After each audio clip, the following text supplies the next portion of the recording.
Hello data lovers, so welcome back to another super interesting video, and in today's video we will deep dive into a really hot topic which is affecting countless job seekers, and that is companies posting fake job descriptions and not delivering on-promise development roles. And I'm pretty sure in your professional career at least once you would have gone through with this similar situation. If not, and you are a fresher and you are about to start your career in the IT industry, then you may also face this kind of thing in the future, and that is why this video is going to be super important for you. So make sure you watch it till the very end, and definitely you will learn a lot from this video. So let's get straight into it. Have you ever applied for a job, gone through with the entire interview process, and then realized the role you have got is completely different from what was advertised? If yes, then you are not alone in this journey, because many companies are using this tactic of posting fake job description just to hire the best talent from the market. It's a harsh reality that many companies post misleading or even completely fake job descriptions. They will list down attractive job responsibilities, development opportunities, and super cool tool and tech stack. But when you start working with that company for a particular job role, you find yourself stuck with a role that doesn't offer the growth you were promised. And honestly speaking, I have personally faced it. So whatever I am saying here or whatever I will advise,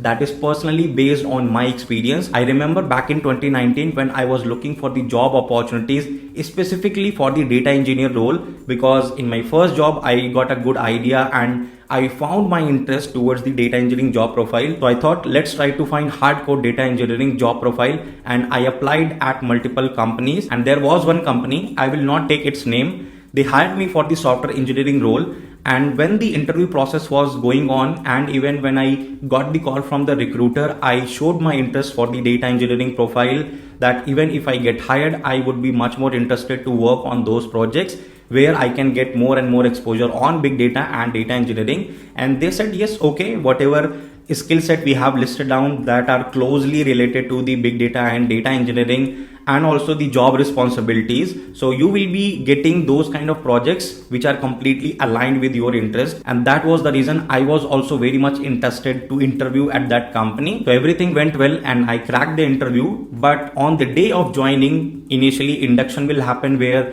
we will get to know that what kind of projects we will be working on, what will be our role.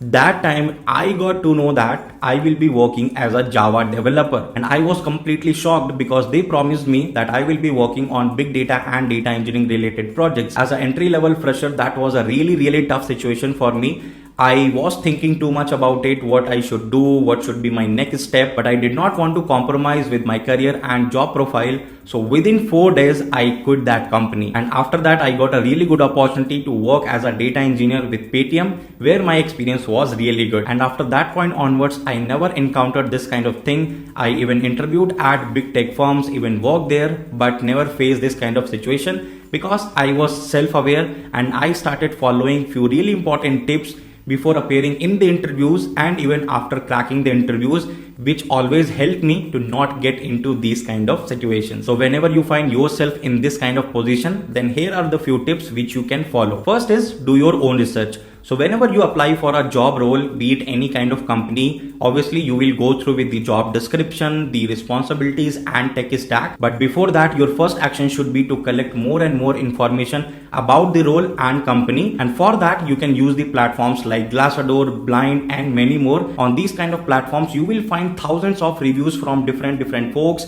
It could be ex-employee, current employee who worked there and who are currently working there on different kind of job roles.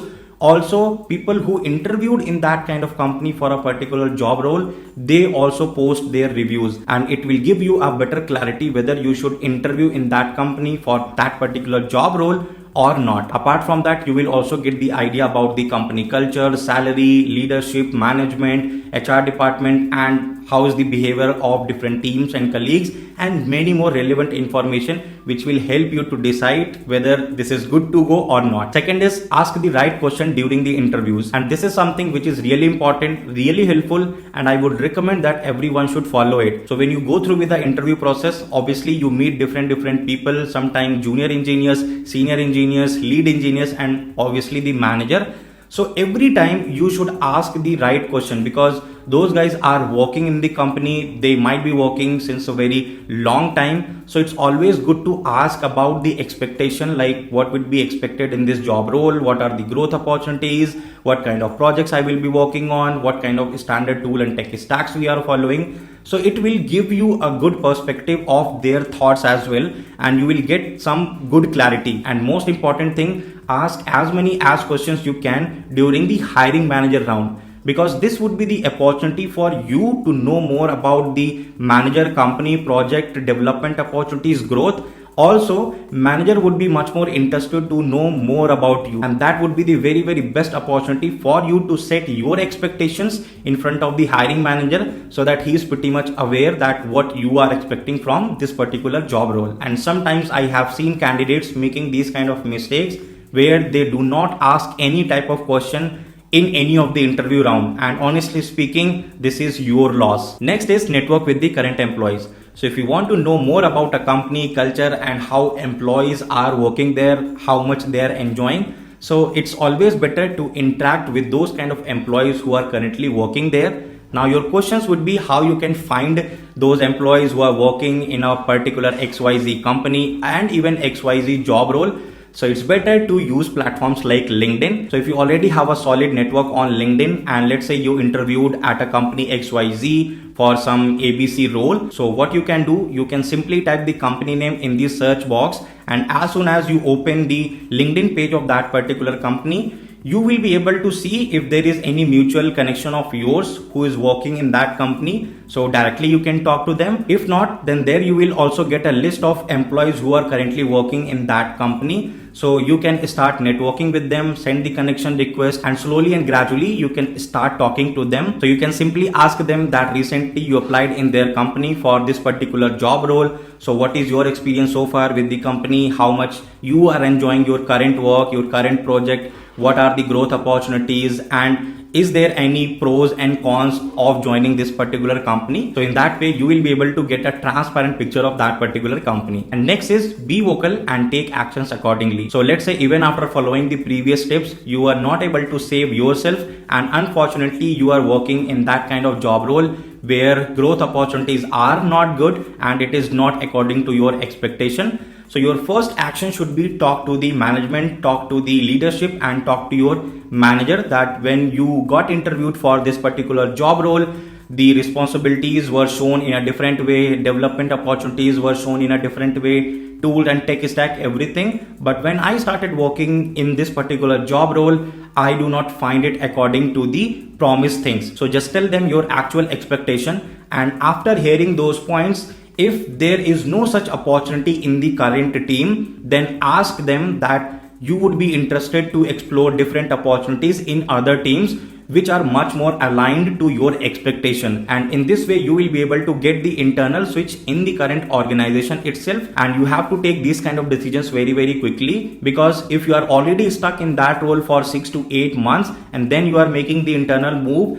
then it might hamper your yearly reviews and promotion related reviews as well. So do not get into this kind of situation. Take the decisions very quickly, very early. And by any chance in the beginning you think that nothing is going to be solved, and even if you take the internal switch, you will not enjoy the particular job role. So it's better to quit that organization and look for another good opportunity which is much more aligned to your interest. Last but not the least, trust your gut. So during the interviews, if you find something fishy, then it might be a red flag. So don't afraid to quit the interview process if you think company is not being truthful about the job role.